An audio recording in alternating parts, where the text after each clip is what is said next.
لا إله إلا الله صلى الله عليه وسلم لا إله نحمده ونصلي ونسلم على رسوله الكريم أما بعد فأعوذ بالله من الشيطان الرجيم بسم الله الرحمن الرحيم واصبر نفسك مع الذين يدعون ربهم بالغداة والعشي يريدون وجهه ولا تعد عيناك عنهم صدق الله مولانا العظيم إن الله وملائكته يصلون على النبي يا أيها الذين آمنوا صلوا عليه وسلموا تسليما الصلاة والسلام عليك يا سيدي يا رسول الله وعلى آلك وأصحابك يا حبيب الله واہ کیا مرتبہ ہے غوث بالا تیرا واہ کیا مرتبہ ہے غوث بالا تیرا اونچے اونچوں کے سروں سے ہے قدم آلا تیرا واہ کیا غوث مرتبہ ہے بالا تیرا اونچے اونچوں کے سروں سے ہے قدم آلا تیرا سر بھلا کیا کوئی جانے کہاں ہے تیرا سر بھلا کیا کوئی جانے کہاں ہے تیرا اولیاء ملتے ہیں سر وہ ہے تلوہ تیرا اولیاء ملتے ہیں سر وہ ہے تلوہ تیرا آج جس موضوع سخن کا میں نے انتخاب کیا اس کا نام ہے تعلیمات غوث الاعظم آج میں آپ کو بتانا چاہتا ہوں کہ حضور غوث الاعظم رحمت اللہ علیہ کی تعلیمات کیا تھی ان کی کتاب فتح الربانی اس کے اندر انہوں نے انجیل کی ایک آیت کوٹ کی آیت انجیل کے اندر جو کوٹ کی وہ یہ ہے عبادی اذکرنی ہینا تغضب اذکرک ہینا اغضب اے میرے بندے جب تجھے غصہ آئے تو مجھے یاد کر جب قیامت کا دن ہوگا مجھے غصہ آئے گا تو میں تجھے یاد کروں گا یہ تو انجیل کی آیت ہے قرآن پاک میں اللہ تعالیٰ نے ارشاد فرمایا دوسرا سپارہ اللہ تعالیٰ نے ارشاد فرمایا وَاذْكُرُونِي أَذْكُرْكُمْ اے میرے بندے بس تم مجھے یاد کر میں تجھے یاد کروں گا اللہ تعالیٰ نے یہ بتا کے سمجھایا کیا اللہ تعالیٰ نے صرف ایک ہی بات سمجھائی کہ اے میرے بندے جب تم مجھے یاد کرے گا تو اپنی زبان سے کرے گا لیکن جب میں تجھے یاد کروں گا تو لوگوں کی زبانوں سے یاد کیا کروں گا تو دنیا سے چلا جائے گا لیکن لوگ قیامت تک تیرا ذکر کرتے رہا کریں گے حضور صلی اللہ علیہ وسلم صحابہ کی کرام کی مجلس بیٹھ لگی ہے حضور صلی اللہ علیہ وسلم واقعہ بتا رہے ہیں قیامت کا دن ہوگا دجال آئے گا افراتفری کا عالم ہوگا اور کیا شان ہے حضور کی کہ اس وادی کا نام بھی بتا دیا کہا دجال جب آئے گا سارے لوگ وادی عفیق میں جمع ہو جائیں گے وہ وادی وہاں سے وہ اپنے چھوٹے چھوٹے لشکر بھیجیں گے جو بھی لشکر جائے گا مارا کے جائے گا جو بھی لشکر وہاں پر پہنچے گا واپس نہیں آئے گا لیکن یکا حدیث کے لفظ ہیں حضور نے بیان کیا ہم لوگ کس جھگڑے میں پڑ گئے کوئی کہتا ہے کہ غوث صرف اللہ ہے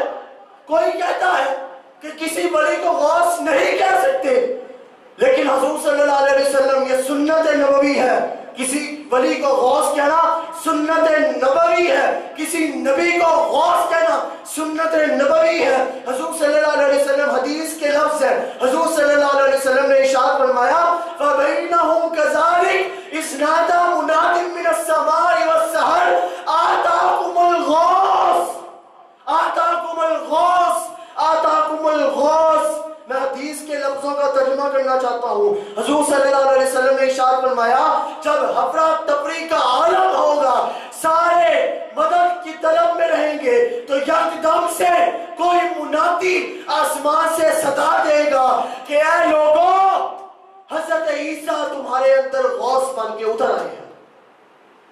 حضرت عیسیٰ تمہارے اندر غوث بن کے اتر آئے ہیں۔ پتہ یہ چلا کہ کوئی بھی جو مدد کرے اس کا غوث کہنا سنت نبوی ہے، اس کا غوث کہنا سنت نبوی ہے۔ اب انہی تعلیمات غوث الاعظم میں آپ کو خود پسندی کا بتانا چاہتا ہوں۔ خود پسندی کتنی بری چیز ہے۔ خود پسندی کرنے والا قیامت والے دن جنت میں داخل نہ ہوگا۔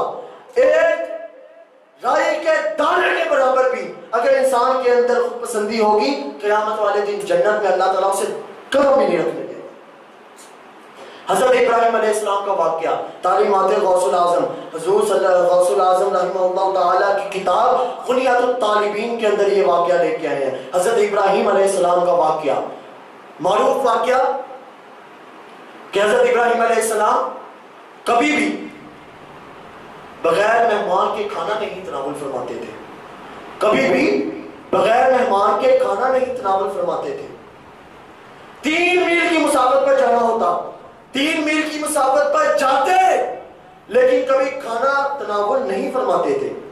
ایک مرتبہ حضرت ابراہیم علیہ السلام اللہ کے خلیل اللہ ساری رات اللہ کی عبادت میں مشغول رہے، اللہ کی عبادت کرتے رہے۔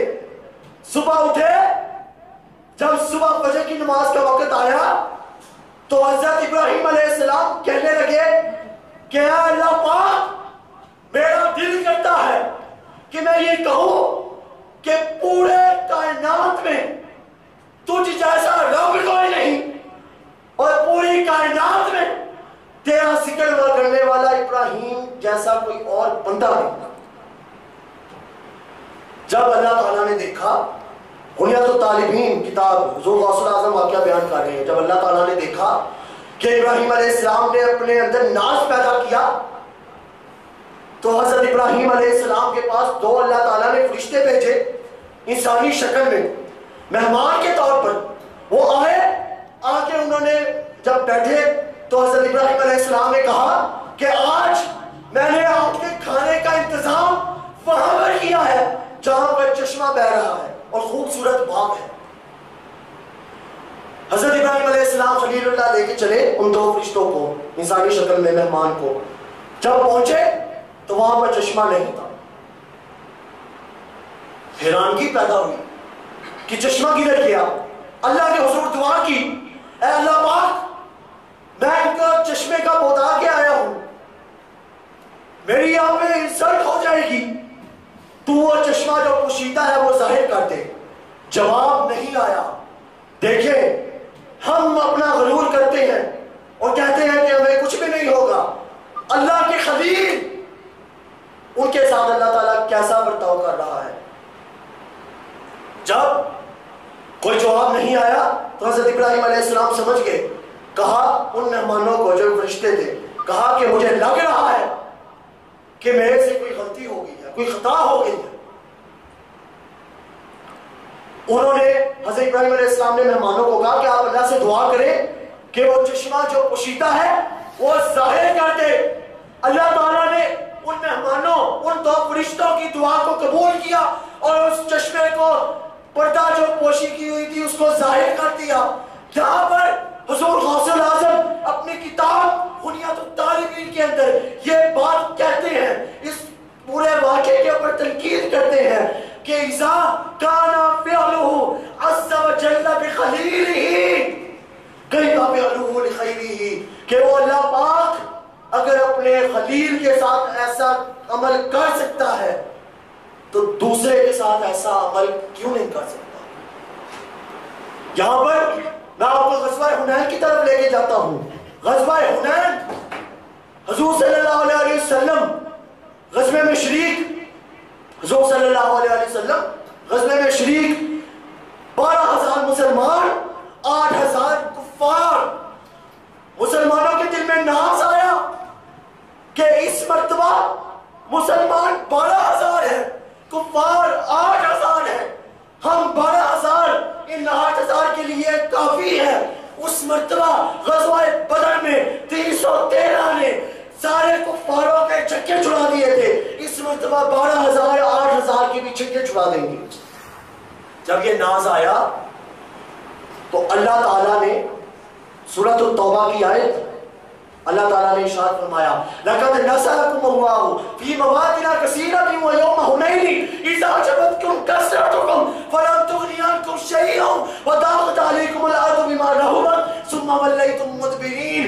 کہ ان 12,000 کے دل میں جب یہ ناز آیا تو کفار نے ان 12,000 کے ایسے چھکے چھڑائے، ان کا ایسا حشر کیا کہ وہ مسلمانوں کے لیے جو وہ اس کے ساتھ ایسا سلوک کرے تو اس کا ریاکشن کیا ہوگا. حضرت علی نے یہ نہیں ارشاد فرمایا کہ میں تجھے جھٹکوں گا ایسے لوں گا، نہیں، فوراً ارشاد فرمایا کہ اگر ایسی بات ہے تو میں اللہ کی عزت کی قسم تجھے اللہ کے نام پہ عذاب کرتا ہوں. ایسا حسن اخلاق، ایسا حسن اخلاق. اگر ہم بھی ایسا حسن اخلاق پیدا کر لیں تو ہماری بھی زندگیاں سنور جائیں گی.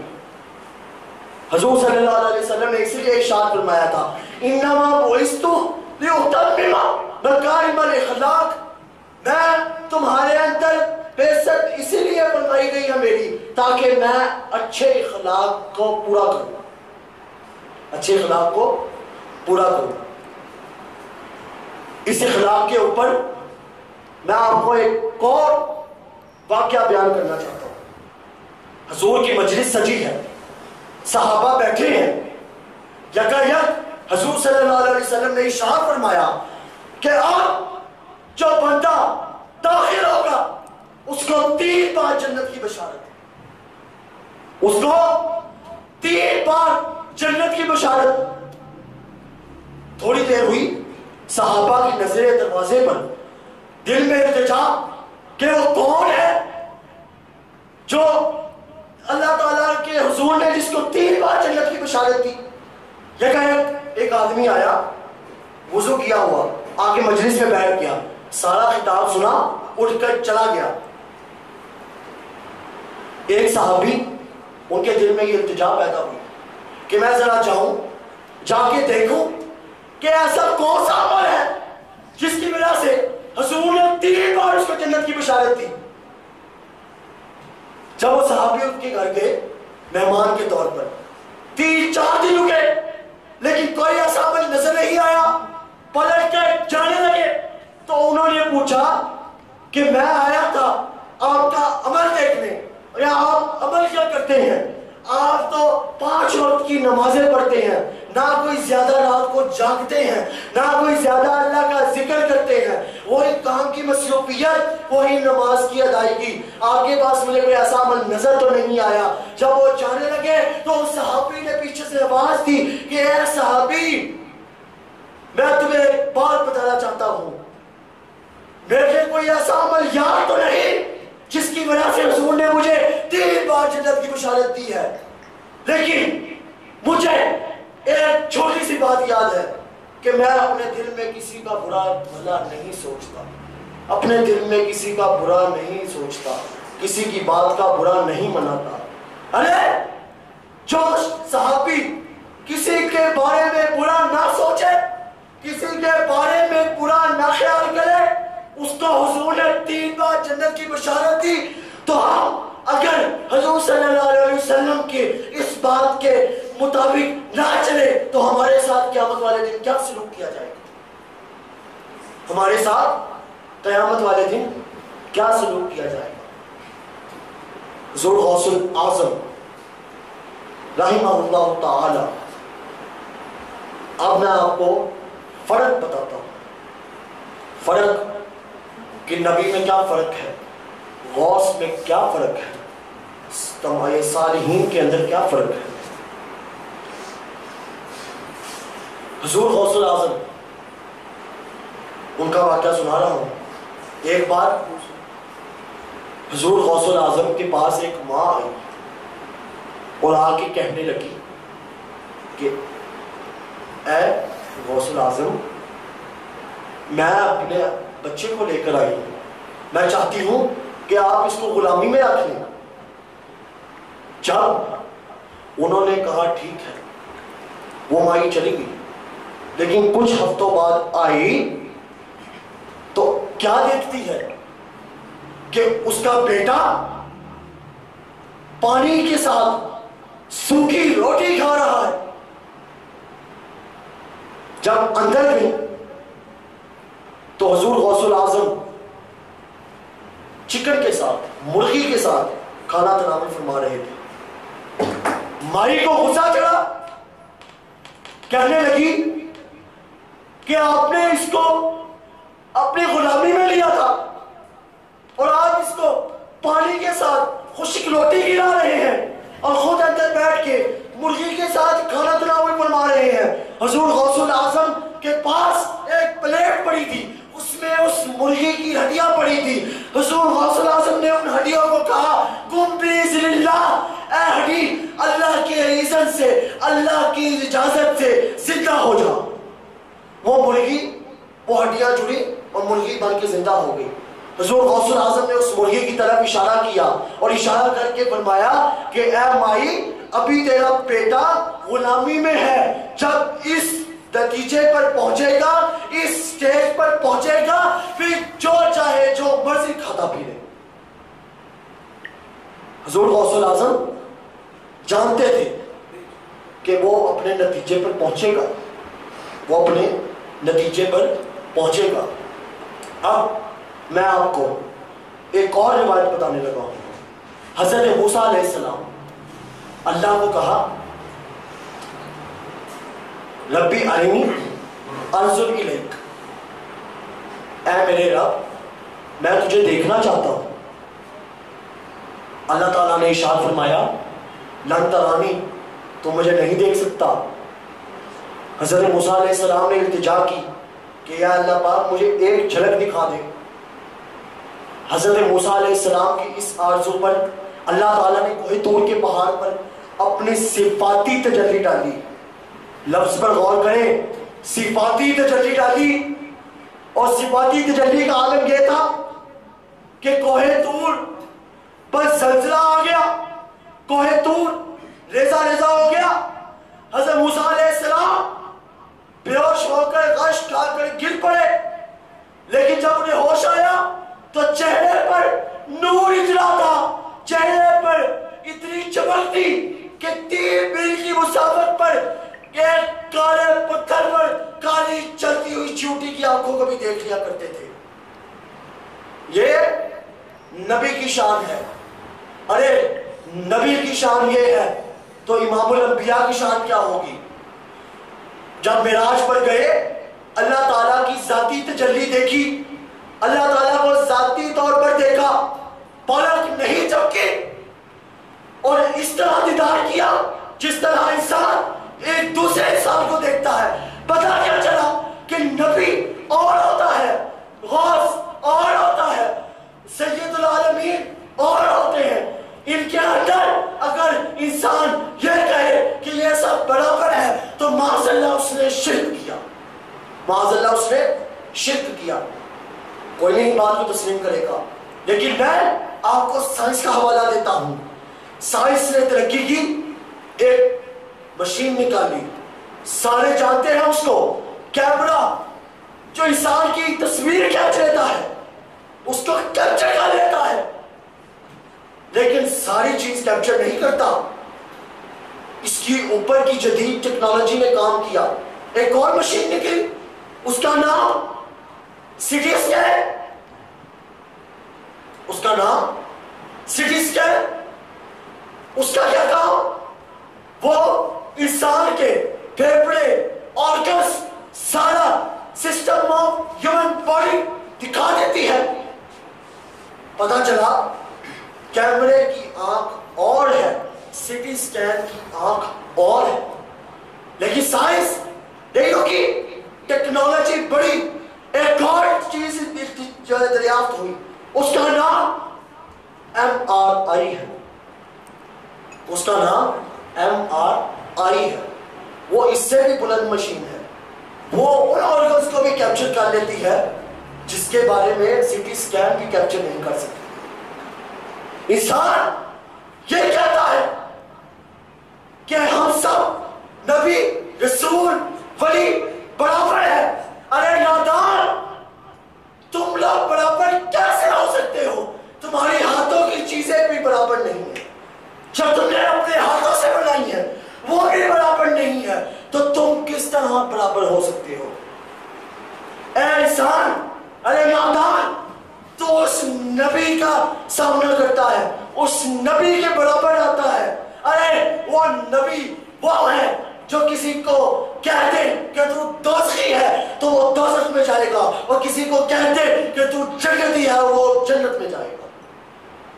ان کی بات ہو کر رہتی ہے، ان کی بات کبھی رد نہیں ہوتی.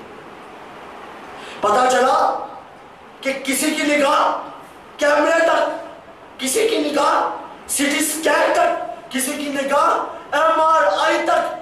جب انسان کیمرے کی آنکھ تک پہنچتا ہے اور محنت و ریاضت کرتا ہے، سی ٹی اسکین تک پہنچ جاتا ہے، سی ٹی اسکین تک کی نظر تک اس کی پہنچ جاتا ہے. لیکن جب وہ اور ریاضت کرتا ہے، پردے اٹھتے جاتے ہیں، وہ MRI تک پہنچ جاتا ہے، MRI جیسی نظر اس کے پاس آ جاتی ہے.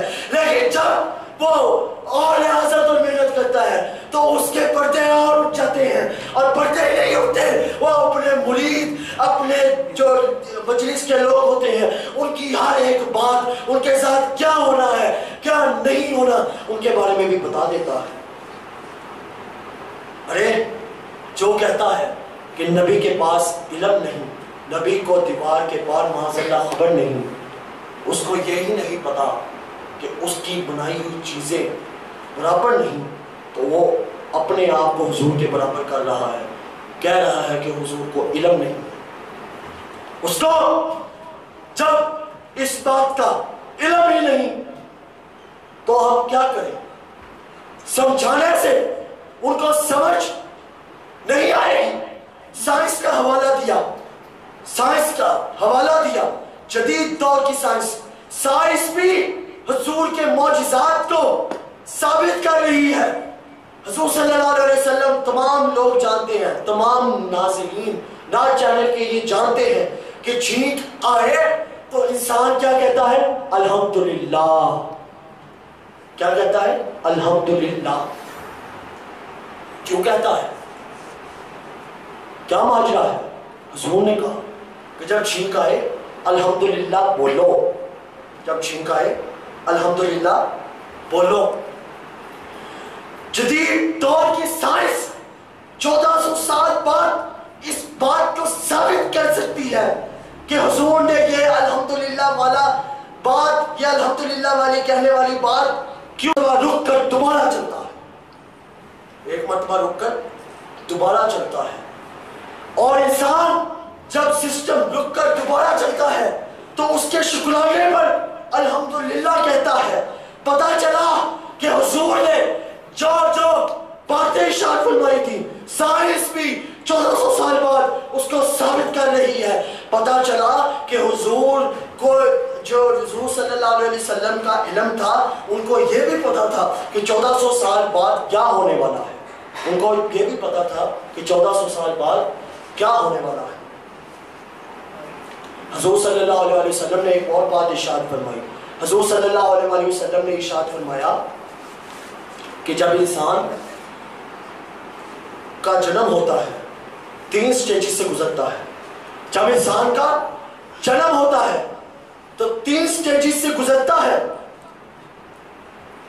حضور صلی اللہ علیہ وسلم نے بس اتنی بات ارشاد فرمائی. لیکن 1400 سال بعد سائنس نے اس بات کی تحقیق کی کہ جو حضور صلی اللہ علیہ وسلم نے ارشاد فرمایا تھا وہ در حقیقت سچ تھا. جب بھی انسان کا جنم ہوتا ہے تو ماں کے پیٹ کے اندر 3 سٹیجز کے اندر سے گزر کے ہوتا ہے. پتا چلا کہ حضور کو جو ہو چکا تھا اس کا بھی علم تھا، جو ہو رہا تھا اس کا بھی علم تھا، اور جو